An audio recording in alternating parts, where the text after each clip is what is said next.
In this video for the FXTM educational series, we're going to be taking a look at technical analysis. We're going to focus on trend, why it's important, how it affects the kinds of trades that you're looking for, charting methodology like bar charts and candlestick charts, why one may work better than others in certain circumstances, and then finally we'll take a look at technical indicators and introduce you to that concept and how that can help us to identify good opportunities in the future. So let's start our discussion out by talking about trend, which is really basic and yet can be a concept that trips up traders from time to time. Now, in its simplest form, the trend either is a positive trend or it's a negative trend. And the way we define it is merely as a series of higher highs and higher lows in the case of a bullish trend. So you can see here my simplified diagram. I've got higher highs and higher lows. That's exactly what I'm looking for. And in a bearish trend, just the opposite. Lower lows and lower highs. So I got my lower highs there. I have my lower lows right there. Now, a line chart, which is really what I just did here, this is actually a common way to display charts. And you'll see this on television and other financial periodicals and so forth, because you can show a lot of information without crowding the chart too much.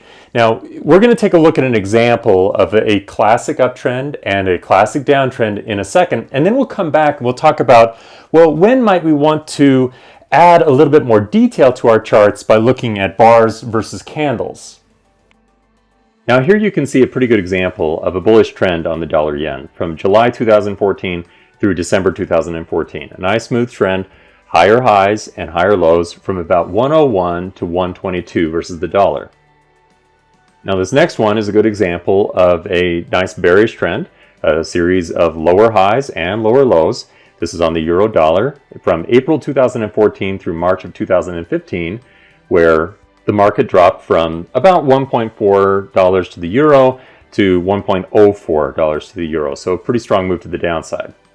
Now, as I mentioned, sometimes the trend can be a lot more ambiguous and sometimes it's just flat. So here's a good example. Through most of 2015, the dollar yen has been roughly in a flat trend without a really discernible pattern of higher highs and higher lows or lower highs and lower lows within a trading range of about 126.50 to 119. We're going to discuss more about dealing with some of these more ambiguous trends later in the video.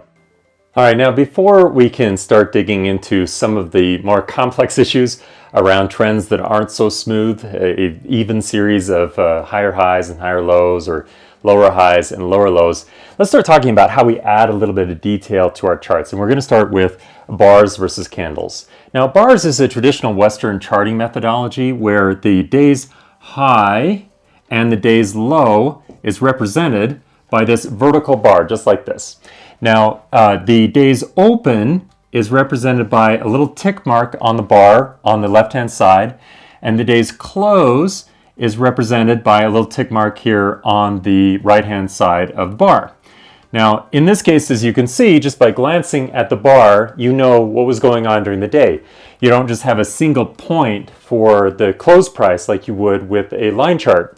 So here I know that the close was above the open, so I know that overall it was a bullish day, and I also know where the close or the open was relative to its highs and lows. So that gives me a lot of information at a simple glance. Now, candlestick charting, and every trader is a little bit different on this as to what kind of charting methodology they prefer, but candlestick charting is a methodology that came from Japan and has really become very popular over the last couple of decades. Now, it's similar in the way that it displays information, but the look and feel is just slightly different. So this, what I've just drawn here, that's the body of a candle. So the fat part of a candle, and we'll say that this is also the open, and that's the close price. So that's telling me the open price was down here, the close price was up there, so it was actually a positive day. Now the candle also has vertical lines that will represent the high price for the day and the low price for the day, assuming that those were different than the open and the close. So in other words, that the low wasn't equal to its open for the day. Now candles, they also go another step further in that traditionally a hollow candle like this, so one that is white, represents a positive day in the market, where the close is above the open. But what if that was just the reverse? What if we had the close down below here and the open was up towards the high for the day, so it was actually a negative day? Well, traditionally, candles, if they are filled in solid black here, that actually represents a situation where the high was in fact, or the open was in fact above the close.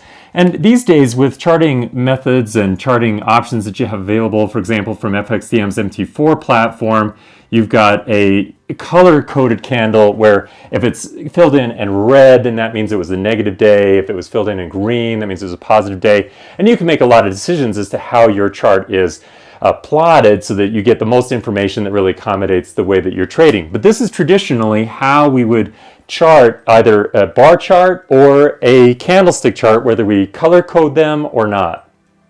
Now, as I mentioned, the trend can sometimes be a little confusing, especially when you don't have an even series of highs and lows to rely on, and not even bars or candlesticks can necessarily help us to answer that question. But technical indicators can actually do a really good job of not only helping us to identify what the trend is when it's a lot more ambiguous, but also to build rules around to decide when we're drawing a line in the sand as to when a bullish trend ends or a bearish trend begins and so forth. Now, technical indicators tend to fall into basically two different categories. Now, here I've drawn a couple of lines crisscrossing each other. These are moving averages, which fall into the category of overlays. So a technical indicator that is an overlay, it literally sits on top of the price. So a moving average, simply would be a simple moving average, which is just a plot pointed every day based on the average close price over a look-back period. So we're going to look at that here very closely in just a second. Now, the other form of a technical indicator, and we might just call these indicators in general, the most common type are oscillators, and indicators like this usually sit below the price chart, or sometimes you'll place them on top of above the price chart. They are a study of price over time, like a moving average is, or like price bands are, but they are more specialized. So, for example, some moving averages may only look at the open price or the close price, or maybe an average of the open, high, low, and close for the day, and then they'll average that over a look-back period. While indicators may look at the relationship between the open or the close price relative to the high or the low over time. And therefore, they can give us a little bit of additional insight into what's really going on with the trend. Is it strong? Is it relatively weak? Is it likely to change? And there's a lot of additional information that we can get by using a technical indicator. Now, some technical indicators will use other information besides just the price over time, such as volume, for example. But we're going to look at one that's a common one. We've got a lot of great historical work based on it, called the MACD, in an example as to how can the MACD and overlays, how can they help us to draw a line as to when is the trend really changing and how strong or weak is it? What kinds of trading opportunities should we be looking for? So we looked at a trend segment on the dollar yen earlier where it was nice and bullish in 2014. And then through 2015, it got a lot more flat. It was more difficult to tell which direction the market was going. And a very common strategy for investors to use just to provide a general overview of whether or not they believe the market that they're following is in an uptrend or a downtrend is to use a moving average crossover. So a common setup for this would be a 200 and a 50 period simple moving average. So using both a 200 period simple moving average and a 50 period simple moving average applied together. Now, as these crisscross each other, so as the faster moving average crosses above the slower moving average, they would look at that as a line in the sand, if you will, for where the market has become bullish. So you can see that here, for example, in September of 2014 on the dollar-yen pair. Then finally, in October of 2015, the fast moving average, the 50 period moving average, crossed below the 200 period moving average, or the slower one, on the 16th. So we would look at that as a benchmark signal that that bullish trend is now over. So the trend had gone flat for a while and now is really starting to degrade. And this is one of those ways to create an unambiguous signal, one direction or the other. It's either bearish or it's bullish. Now, obviously, we wouldn't want to use this all by itself, but this can help us to address the general trend in the market, especially when it's a little bit more difficult to tell. And in fact, what a lot of investors will do is that they will then apply a regular technical indicator with their overlays. So the MACD technical indicator can do a lot to supplement our analysis once we're using an overlay like our two moving averages here to decide whether or not the market is in a bullish or a bearish trend. Now the MACD is in and of itself actually a comparison between two different moving averages. Now you don't need to remember that. What you need to know, however, is that the MACD line itself, which you can see here, is a measure of bullish or bearish momentum. So if it's trending higher, then that's telling us that the bulls are beginning to take control of the market and we've got some bullish momentum behind the recent price moves. In the same way, if we get a declining MACD line, then that's telling us something about momentum behind the bears. So bearish traders or shorts are making some progress in the market. Now the MACD line itself also uses a crossover system. So the MACD line is smooth with a 9-period moving average. And when the MACD line crosses above that, what we call the signal line or its own moving average, we look at that as a nominally bullish signal. And if it crosses below its signal line or its own moving average, then we would look at that as nominally somewhat bearish. Now what's really important here, and there is still much to learn about the MACD and other technical indicators, is that they're going to be most predictive or most valuable when they give us a signal in favor of the prevailing trend.